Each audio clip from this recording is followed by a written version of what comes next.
మన ఇప్పటి వరకు ఈ ప్రపంచంలో ఒక్క మనిషి కూడా ఉండకపోతే ఈ భూమి ఏ విధంగా మారుతుంది అన్న విషయాలను తెలుసుకున్నాం. అంతేకాకుండా ఈ భూమి మీద మగవారందరూ కనుమరుగైపోతే ఈ భూమి యొక్క పరిస్థితి ఏ విధంగా ఉంటుంది అన్న విషయం గురించి కూడా తెలుసుకున్నాం. కానీ ఈ వీడియోలో ఈ భూమి మీద మనుషులందరూ మాయమైపోయి కేవలం మీరొక్కరే ఉంటే మీ యొక్క లైఫ్ ఏ విధంగా ఉంటుందన్న విషయం గురించి మీరు ఎప్పుడైనా ఆలోచించారా? ఆ డౌట్ మీకు ఎప్పుడైనా వచ్చిందా? మరి ఈ భూమి మీద ఉన్న మనుషులందరూ మాయమైపోయి కేవలం మీ ఒక్కరే ఉంటే మీ యొక్క లైఫ్ ఏ విధంగా ఉంటుందన్న విషయం గురించి మీకు తెలియని కొన్ని ఆసక్తికరమైన విషయాలు ఈ వీడియోలో తెలుసుకునే ముందు టీటాక్ ఛానల్ని సబ్స్క్రైబ్ చేయడం మాత్రం మర్చిపోకండి. ఇక విషయంలోకి వెళ్దాం. ఒకసారి ఊహించుకోండి, ఒక పెద్ద ప్రాకృతిక ఘటన జరిగి ఈ భూమి మీద ఉన్న మనుషులందరూ కనుమరుగైపోయి మీరు ఒక్కరే ఈ భూమి మీద ఉన్నారనుకోండి. అప్పుడు మీ యొక్క లైఫ్ స్టైల్ ఏ విధంగా ఉంటుందో ఇప్పుడు మనం తెలుసుకుందాం. ఒకవేళ ఈ భూమి మీద మనుషులందరూ కనుమరుగైపోతే ఈ భూమి మీకు ఒక పెద్ద శ్మశానం లాగా కనిపిస్తుంది. రోడ్డు మీద ఎక్కడ పడితే అక్కడ వాహనాలు మీకు కనిపిస్తాయి. అవి రోడ్లన్నీ బ్లాక్ చేసేస్తాయి. కొన్ని రోజులకే భూమి మీద ఉన్న కరెంటు మొత్తం ఆగిపోతుంది. ఎందుకంటే మనుషులు లేకపోవడం వల్ల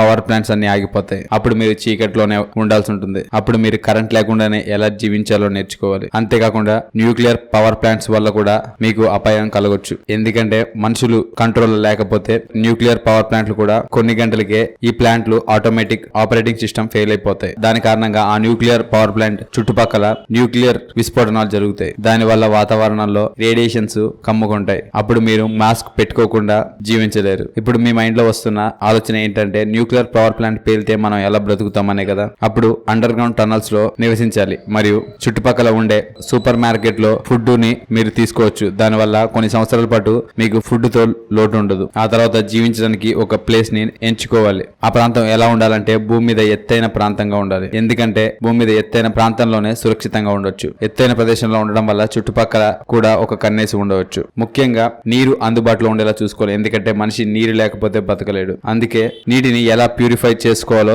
తెలుసుకోవాలి. ఎందుకంటే బాటిల్లో ఉండే వాటర్ కొంతసేపటికే పాడైపోతాయి. అలాంటప్పుడు నదిలోని నీరు డైరెక్ట్ గా తాగలేరు. అలా డైరెక్ట్ గా నదిలో నీళ్లు తాగేస్తే ఒకవేళ మీకు అనారోగ్యం కలిగితే మిమ్మల్ని బాగు చేయడానికి ఏ డాక్టర్ ఉండరు. కాబట్టి మనుషులు మాయమైపోయిన కొన్ని రోజుల తర్వాత వారి యొక్క కుక్కలు ఆహారం వెతుక్కోవడానికి రోడ్ల మీదకి వస్తాయి. అవి అప్పుడు ఎంత భయంకరంగా మారతాయంటే అడవిలో ఉండే క్రూర మృగాల కంటే ఈ పెంపుడు జంతువులు ఇంకా భయంకరంగా మారతాయి. ఎందుకంటే అవి ఎంతో ఆకలిని కలిగి ఉంటాయి. ఆ సమయంలో వాటి యొక్క ఆకలిని తీర్చుకోవడానికి బ్రతికున్న దేన్నైనా తినేయడానికి రెడీగా ఉంటాయి. అది మీరైనా సరే. కొన్ని గంటల్లోనే మీకు అర్థమైపోతుంది సర్వైవింగ్ అనేది ఎంత కఠినమైందో అని. ఎందుకంటే మీకు అన్లిమిటెడ్ ఫుడ్, రోడ్డు మీద ఎక్కడ పడితే అక్కడ ఆగి ఉన్న వాహనాలు పడి ఉంటాయి. మరియు కార్లోని పెట్రోల్ తీసుకొని మీరు ట్రాన్స్పోర్టేషన్ కింద ఉపయోగించుకోవచ్చు. మరియు సూపర్ మార్కెట్ లో ఉండే ఫుడ్ ని మీరు నిల్వ చేసుకోవచ్చు. ఒకవేళ మీరు ఈ భూమి మీద ఒక్కరే ఉంటే ఏం చేయాలనుకుంటారో కామెంట్ రూపంలో తెలియచేయండి. నేనైతే విమానాన్ని ఏ విధంగా నడపాలో ప్రయత్నిస్తా. ఎందుకంటే ఒకవేళ విమానాన్ని నడపాలనుకుంటే మనల్ని ఆపేవారు ఎవరు ఉండరు. కాబట్టి చూశారు కదా, ఈ భూమి మీద మీరు తప్పించి